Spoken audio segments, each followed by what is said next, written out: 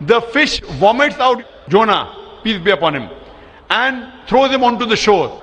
When Yunus alayhi salam, when Prophet Jonah was thrown on the shore, was he dead or alive? He was alive but unconscious. Alive but unconscious. After some time, did he gain consciousness or not? Yes, he did. Fine. Finally he was conscious and alive, Alive. no? Alive. Fine. Alive. So alive, alive, alive, alive. Miracle of a miracle of a miracle of a miracle.